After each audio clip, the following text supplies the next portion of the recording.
Story today, Tim and his motorcycle, Rusted Restorations, and a little bit on Bill Walker. Yeah, I'm Tim Klassen. You probably know me collecting prizes and stuff.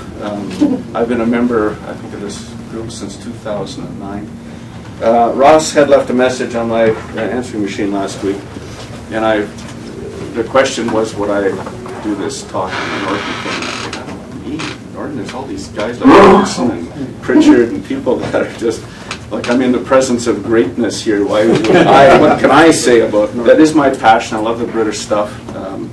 I do have a 1975 Norton Commander that I restored just before I came to the first meeting, and Tom will remember the first time he ever met me. I pulled up with that Norton, and there's these oil lines that come up to the head, and one popped off, and it was making the whole back end of the bike was probably 2 liters of oil came out of it, and I pulled up, and there was Tom laughing. Never met the guy in my life, just laughing. And I had oil everywhere. I was thoroughly embarrassed. You know, here I am in a bunch of guys with vintage bikes, beautiful stuff. Tom came with a bunch of rags, helped clean it up. Anyway, that was my introduction to this group. And I was on the way to John Thompson's, the original Bison Rally place, in 2009. Yeah. Anyways, that's when I started coming to the group. I wish I would have met people of this group years ago. I wish I would have been a member years ago. I wish I would have known people years ago. I put that bike together just on the internet and with different magazines and books and whatever manuals I could get. I did the best job I possibly could. I'm working on a 69 right now, which is about 85% completed. But I talked to people like Thompson, Ziggy. Now, where's Ziggy? I talked to Ziggy last summer, and I says, you know, I'm putting new spokes on and new rims, and I've never done that before. And he says, oh, just take your time and don't worry about it. And so I go online, and I tried it myself, and sure enough, I got it all done. And I just have to thank people like Ziggy and like Dave Pritchard for encouraging me on some of the things I do. And I just encourage everyone here, if you're restoring something, lean on the people of the club here. That's what they love helping, and there's a lot of people that have a lot of good things to share. Anyways, I met a lot of good people, a lot of people I travel with. Touring is one of the things I love doing on motorcycles. People like Ross Mitchell, who introduced me to this group originally, who I met in a business meeting once years ago, dragged me to a couple meetings.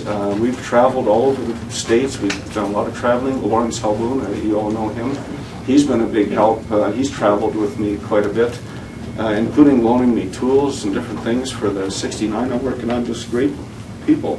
And Bill Watt, who's a person I met, and I don't mean this to be funny, but by accident. And what that was on a trip in 2009. He was behind me, and I might fall apart through this thing, but bear with me. I still remember his bike tumbling behind me, and I met him that day. It was the first time I ever met Bill. He ended up being in the hospital for 7, 8, 9 months. He was hurt pretty bad. He came through, jumped back on the bike a couple years later, but a great guy. I did get numerous calls and emails from people of the group. I guess they noticed my name was an honorary pallbearer, which was a surprise to me as well. So people had asked, is there a funeral, is there a memorial? And I didn't have an answer. So Jamie, Bill's daughter, and I have been talking quite a bit in the last couple of weeks. And she recently watched that video of Bill and Joe. And she was impressed. And I said, well, it's my turn next Tuesday. I'm doing that. She says, really? That's cool. What are you going to do? What are you going to say? Well, one of the things I'd like to do is let the group know, is there a memorial? Is there a funeral? Is there something happening? And she says, well, the family is very private. And yes, we want to do something, but we're a little unsure. We're hoping, since her brother was coming on the 27th, possibly on the 27th, will be some sort of a memorial. And I explained to her, well, that's the rally. So that wouldn't work. And so she says, okay, how about I write a letter to the club? Here's the letter. And I'd like to read it. It's written by Jamie, it's really good. If I fly to pieces, I'm going to hand it over to Ross, but bear with me. An ode to my dad. Dear Tim, I can't express how much it meant to me to hear from you the other day when my dad had passed on from his life onto the next. Me and my brother's entire lives with our dad somehow include included the topic of motorcycles. Be it purchasing my first motorcycle with my brothers at age 8, which was a Honda 2-850, in brackets, only my dad would orchestrate such a purchase, or discussing readings in cycle magazines, visiting museums on holidays, where my favorite Indian motorcycles appeared to be popular, accompanying him to purchase or hunt down parts, stopping at the side of the road for some poor bugger whose bike broke down, Dad always knowing how to get it going, or stopping in a neighbor's garage and sharing a bottle of pop while he shared a bottle of beer or a snort, I remember that, as he called it, as he offered a helping hand, story, or a word of encouragement to those just starting to join the League of Riders. Our lives hold many memories. My favorite times would be the endless historic reflections he would share, pulling out photos and newspaper clippings, evidence of all sorts of unbelievable hours of tales of his early years of racing. The first bike he co-owned at 15 years of age with Norman Burr. I know where he is. Or being captured by a newspaper reporter riding his motorcycle in the middle of the winter down Portage Avenue with chains in his tires in the 40s. It took me a while to understand why oftentimes he would begin a tale or two while a boyfriend outside revving his motorbike waiting for me to climb on. I often had to guess if that was my father's way of warning me about and trying to distract me from guys on bikes, or if he was trying to morph my date into a time of reminisce with the guy, definitely the latter. LOL in brackets. Tim, you mentioned your time of sharing this Tuesday evening was based on, this is what I'm doing now, is based on why you chose motorcycling as your hobby, as if words can explain, and, if I understand correctly, why you ride, what motivates you out of everything else you could choose to do. I could only reflect on why my dad's passion for everything motorized and two wheels meant so much to him. Well, except Harleys. Oh, come on, Harley riders, someone's got to carry on Dad's sense of humor. Like I said, he had a passion for everything motorcycles. I would have to say that similar to the blood transfusions in the past year, motorcycling brought life to my dad. It sustained him many a time. The freedom of riding coursed through his veins when he was young, and he only set his love aside for a wee while until he could ride again, after having provided for his family. However, his autopilot setting of sharing the Winnipeg history of and promoting his love of riding in his kids and many neighbors, friends, and strangers whom he continued to meet from every walk of life never weaned until once again he picked up his passion full time. My brothers and I, like many others he shared so passionately with, understood the importance of his stories, not only in the things he said, but also by the examples he lived, examples that can only be told in words, only learned through observation, and observation deeply rooted in respect and admiration of someone with such passion. It was with great pride in and wanting to share with others my dad's tale of his 50s Florida down Texas trip and up and around every little town you can imagine. Names of people he remembered 65 years later that I, as a 14-year-old, asked him for and wore throughout my teens, his pristine, silver-buckled, diamond-quilted, padded black leather, white silk, interior-lined riding boots he bought on that trip and wore on his riding experience thereafter. Those boots which I made it a point to wear during his last days on earth. While in the hospital, are not only ironic for all the stories he shared with me, but symbolic of so much of his life, of so much of the life my dad spent riding, meeting people from all over the globe. Those boots not only revealed to me who he was and what he taught me about people's character because of the good and the bad encounters he had in those boots, but the encounters I shared with him in wearing them myself. In the book of Ephesians, there's a verse that says, to gird your feet with the boots of the gospel, One of the definitions of gospel is defined as glad tidings.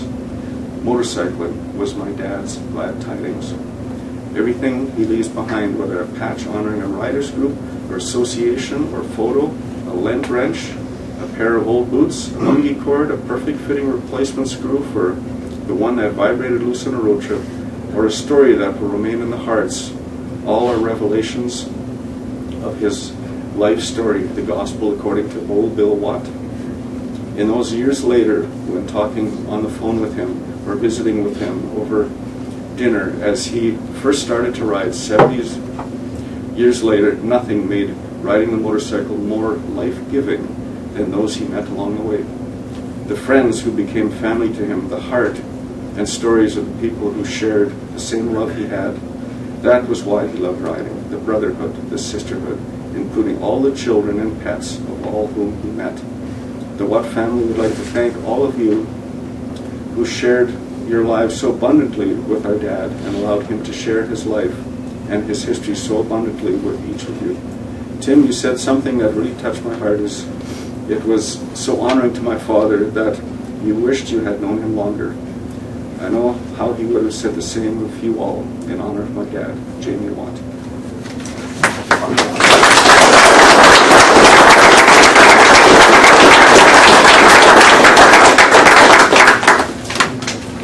When Ross called me up here, he called me Timmy. And what Jamie said to me on the phone the other day, she said, every time I would phone Bill, or he would call me, or I'd stop at his place, he would say to Jamie, "Oh, Timmy was here." It's always kind of funny, interesting and fun memory. Anyway, Bill was a good guy, and I just thought I'd include that in my little thing I had to say. So, to get back to why I'm here. When Ross had phoned me or left a message, I thought, what a great way of, I love the people that stand here, and we sort of learn who they are and what they are and what makes them tick. And I thought, well, if nothing else, I can share a real quick story of why I got into bikes and so on, and I can go back to 1975 when I drove a Triumph 650 across Canada. And I went with a guy who had a 73 850 Norton. It was a bike I dreamed of owning, and I loved that thing. I could only afford this older 71 Triumph. It was, although it was great, it was a pile of junk and it kept falling apart. And I even put a new head gasket in Banff, and I had never done anything like that before, but I figured it out. But I always watched that Norton, and I thought it was so great. When we got to Banff, that's when it completely fell apart. Engine mounts broke. It was just crazy. So we went to a lumberyard, bought some lumber, and traded up and sent them home in a train. Although it never changed my mind about Nortons. I always wanted one. I thought it was such a cool bike. And a good friend that was with me on the trip, or no, on the trip, he was going to come. He couldn't make it, but one of my best friends,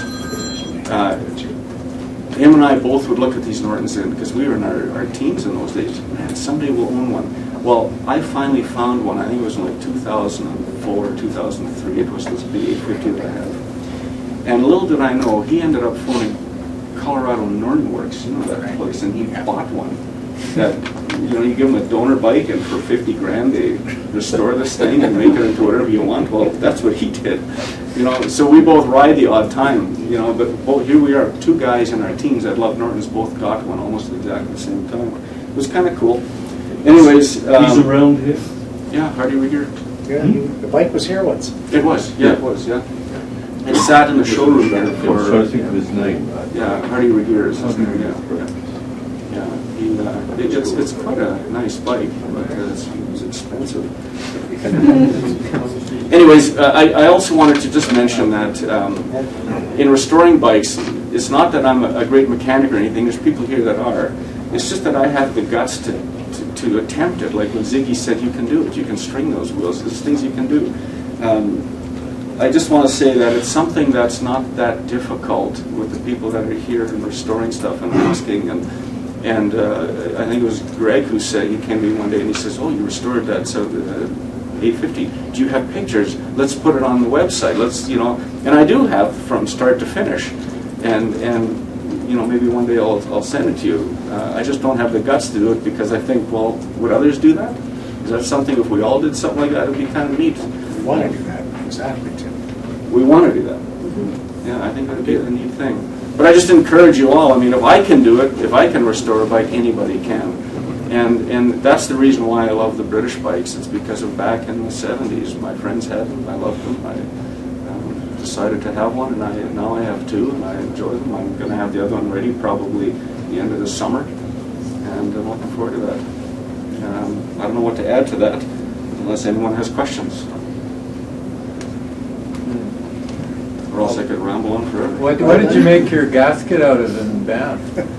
It was a cornflakes box. Cornflakes box. And you know what? And the funny thing is, I watched my brother once make a gasket, and he took a hammer with a little piece of cardboard and he just tapped it, and it made the outline. So I did that with a rock. And I just tapped it all around and I cut it out with my In a knife. Tunnel Mountain campground. It was. Who hasn't stayed there, eh? Yeah, and I put this gasket on, and I didn't think it would last, and I just kept retorquing the head down, and you know, it never blew again. It was a piece of cardboard. That should never work.